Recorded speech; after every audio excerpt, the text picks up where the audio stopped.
I'm Kevin Coleman with the East Side Post, and I am with Mayor Luke Feeney after the council session tonight. And Mayor, there were three topics that you brought up that I wanted to ask you about. First and briefest, the tax budget. Sure. So the tax budget is kind of a unique thing in Ohio law where the city's not actually passing its operating budget for the year, but the state of Ohio requires that municipalities and villages report to the county what the expected expenses and revenues are for the upcoming year. There's a lot of changes between now and when the actual operating budget is passed sometime in December or January. So it's a process that the city auditor puts together based on historic information to make forward projections. So it's, as far as the city's concerned, pretty much a formality.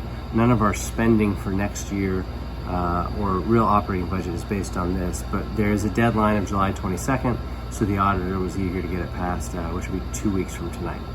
So the next council session is the deadline when it'll Correct. get It passed. happens to be the same day. And it's a guesstimate of what happens in 6 months.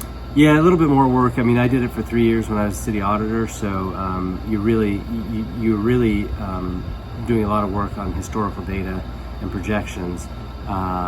So more, I'd say, of a projection based on historical information than a guess, but sometimes compiling the information, breaking out the funds, where the revenue is going to be coming from, especially when grants have been prolific in the last couple of years, makes it a little bit more challenging. But I know the auditor, it'll pass with 3 readings, which was something that I always struggled to get done. So I commend her for doing that in a timely fashion. All right. You said the Appalachian, what is the grant, the big grant? Yep, the big grant, Appalachian Community Grant. You gave an update on that? Yeah, so the city is a sub-recipient. The Ross County Commissioners were the lead applicant for really the massive award of over $150 million. Our sub-award in that grant as a city was $34.5 million. Incredible amount of renovations that will happen in the park and around the park. And then I wanted to offer some thanks to, especially to State Representative Mark Johnson and also to State Senator Shane Wilkin and to State Representative Bob Peterson, who advocated for $5 million to be included in the state capital budget, bringing the total project investment to $39.5 million. That advocacy really was for a visitor center, which will be sort of the keystone of the whole project. So we will get our local grant agreement as a sub-recipient within the next couple weeks, and it's going to be off to the races. The community can expect some engagement, conversations with City Council, because we have a lot of renderings and ideas, but we're going to nail some of that down here in the short term.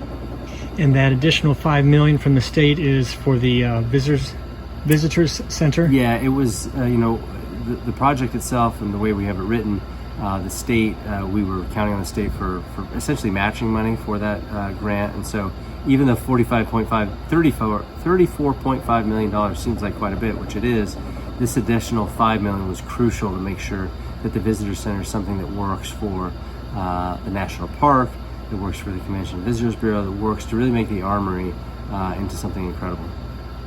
And all that has to be done within about 2 years. 2.5 years. Construction has to be done by December of 2026. So it's going to be a fast and furious project. All right. And you also had some thanks about the fireworks. Yeah, I felt like I was in an award show because there's so many people to thank, but incredible work by Noon Rotary to help us raise money. The city appropriated $15,000. Noon Rotary helped us get to $50,000. Some incredible sponsors. The single largest donor, I think, was Adena Health System, who sponsored the grand finale for $10,000, but a total of $50,000. Just an incredible night. I want to thank all the volunteers, the people who shot off the fireworks, police and fire department. A very, very busy time of year for them. But if you're in and around the park and experience the fireworks, getting in and out of the park was smooth. Lots of calls for services these days around the 4th of July. But just did a really smooth job. I hope everybody enjoyed them. I know I sure did. All right. Mayor Luke Feeney of the City of Chillicothe, thank you very much. Thank you.